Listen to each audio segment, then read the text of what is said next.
is the character relationships. But before we do that, do you think you would have had more moments with Tanner like getting drunk or something, like being like a frat boy essentially? I think there does run the risk of you laying too hard into the frat boy trope with him. The danger's there. Like if you were to Flanderize Tide to being only a dense, naive golden retriever that's oblivious to everything around him and does not understand innuendo. I don't know what you could be talking about at all. That poor innocent little boy. We definitely we're not talking about anything with that. I think you can risk laying too hard into it if you don't give him other facets to enjoy, like letting him open up and be emotional. But I think you can lean into it some, just not too much. I'm ready to get wasted. I don't know why that. I'm ready to get wasted. I think okay, cause no, because I don't know why, but making Ty naive kind of cracks me up. At the same time, I know we can't do it too much, but but what we was trying to fix already, we wanted to keep that in though. So the thing is, it works at the same time. It's Flanderized, and it's just like, do you sacrifice the character in order to have them funny moments, or do you like tone it down in order to like have comical parts, but at the same time keep the character intact? So I think there is danger in making an established character become a comic relief character only. Yeah. But when it comes to the comedic rule of 3, where you can play out a joke 3 times for completion, then you're done, don't have a 4th instance of that joke, you can overplay a certain trope, joke, or trait, but based on what I've seen, at least in the main game, there isn't any one thing that's driven too hard or taking the bar too far. Taking the ball too far, running off with it, doing something silly with it. But see,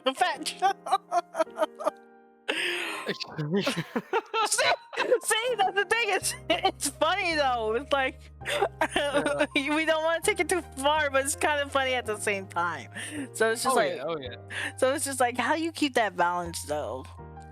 So. If it's properly funny, leave it in, but give the character enough time to recover from it before you hit him with the same thing.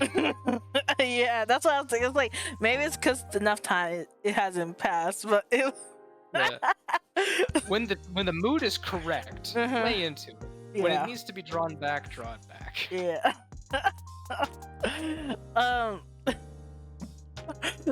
The one that I keep thinking about is get away from me, you harlot!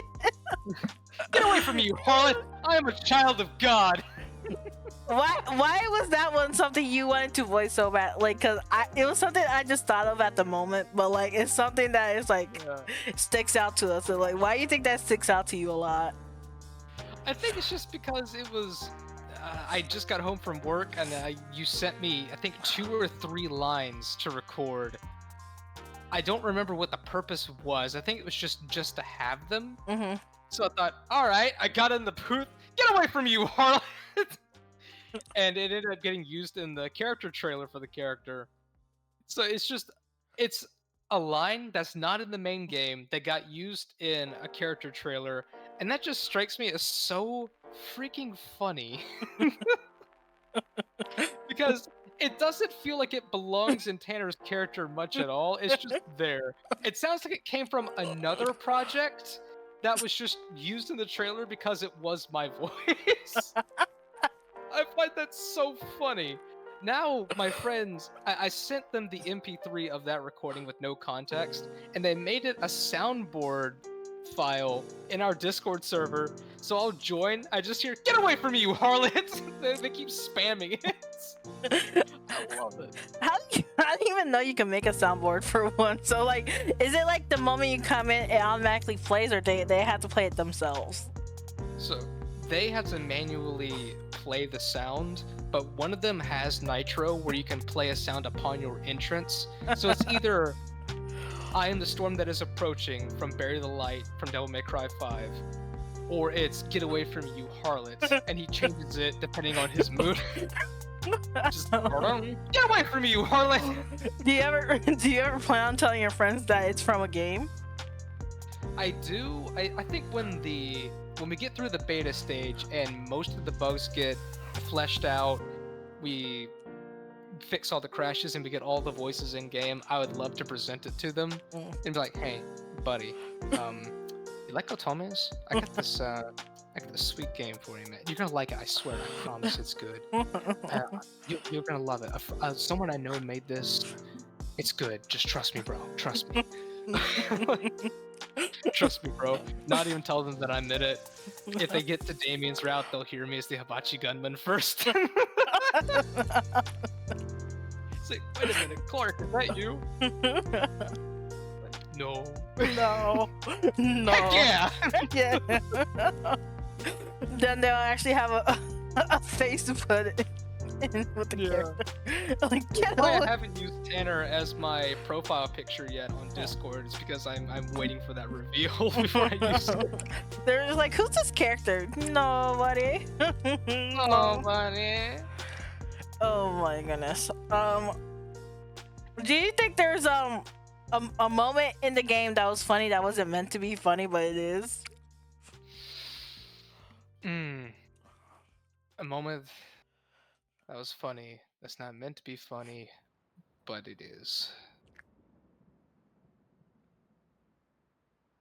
I can't think of one right now. I can think of a lot that were meant to be funny that are funny, like the Michelangelo route, something else where the seagull takes the painting. That was funny. She was like, she's like, I don't know what it's like to never be what.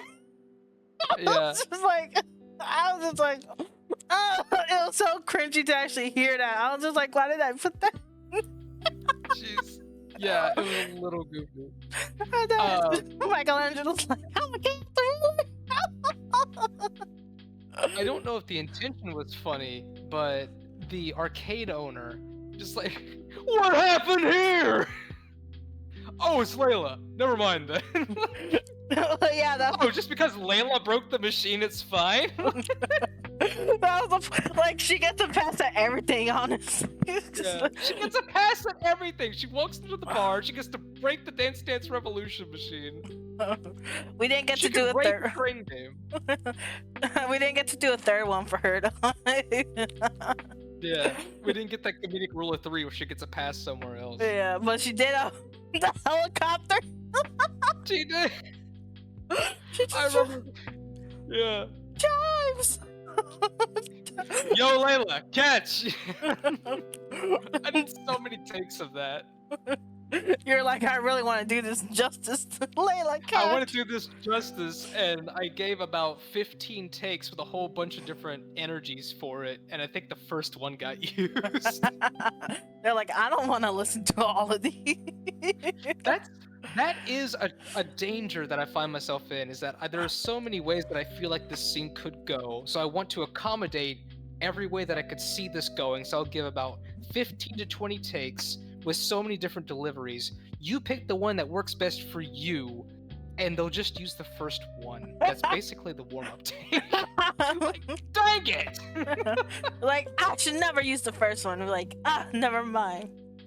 But they don't want to listen to 6 minutes of me giving the same sentence. Layla, catch. I think for my one of my first projects, I had a line that was 10 words long. I think the file for that one line was 10 minutes long. It was because I really, really wanted to leave a good impression and get that thing right.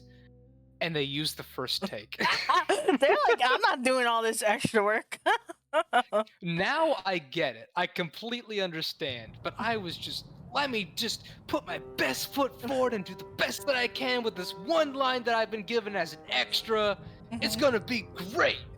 Dang it! It's just the first one. Ah! No! No! Oh my goodness, you're like, oh man, I should just give the last one now. Start giving Just let me cut it in half. At the halfway point, smack it right down the middle to get the second half of the takes. Take it or leave it. I did have one though. Director came back to me and said that she loved, or excuse me, I think it was he loved that I was giving so many takes because he was so passionate about this project that he liked having so many ways for the same line to be delivered so he can grab the one that works best for him, or he's like, I like the way you did that. I'm going to change the scene a little bit to make that one work. And that was one positive reinforcement of doing that made me kind of keep doing it. Yeah, when it comes, honestly, it's always about passion, I feel like, when it comes to these projects, because if you stop, then, or if you don't have the passion, you don't have the reason to keep going. And when it's when it's finishing a game, you really need that, because it's like, if this game is not successful, why am I making this game, right? It's just like so like like when everyone else burned out, you have to somehow keep going or keep everyone else going, and it's like so when it came to hearing everyone's voices, and I was like, oh yeah, this is worth it, but at the same time I was like, oh yeah, I don't want to do this again. Like I don't want to put these lines again. It's like, is there an easier way to do this? Because the voice definitely does increase like the way you play the game.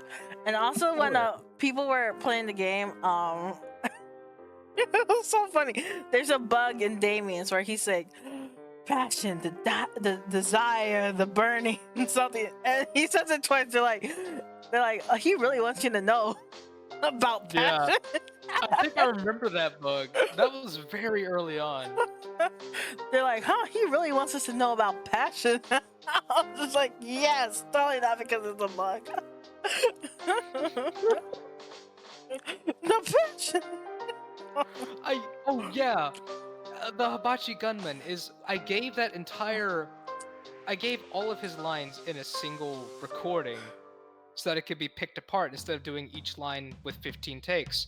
So when he says, ding ding ding, such a smart young man, ding ding ding became one line, such a smart young man became another line. So when it's being played sequentially, you just hear ding ding ding, such a smart young man.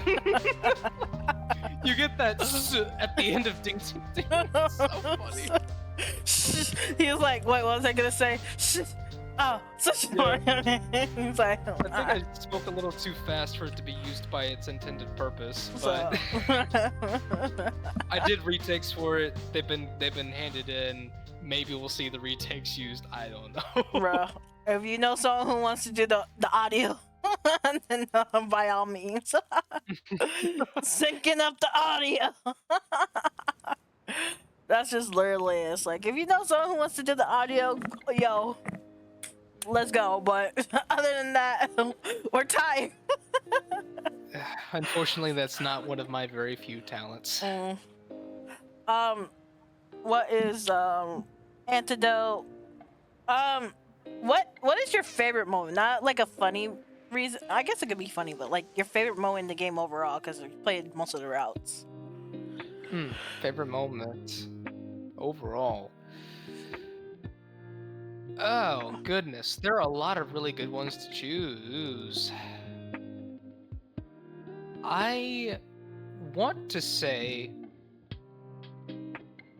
Damien and Arya opening up to each other about their pasts really did lend some depth to it, even though some people can say that it's just a trauma dump, which I can totally understand, but it kind of took a very serious turn to have Arya come over to Damien's house, and it kind of felt like one of those, if out of context, it felt like an intervention of going over to a friend's house to be with them during a depression episode, a depressive spell, and kind of not really trying to force them to open up, but just, hey, I'm gonna be there for you. Can I just come over and, make you some s'mores or something? But when they actually begin to open up, the moment becomes a lot deeper. So I felt like there was a lot of emotional energy that was really well used there that doesn't really exist in the same level in any of the other routes. I felt like that was a very good moment.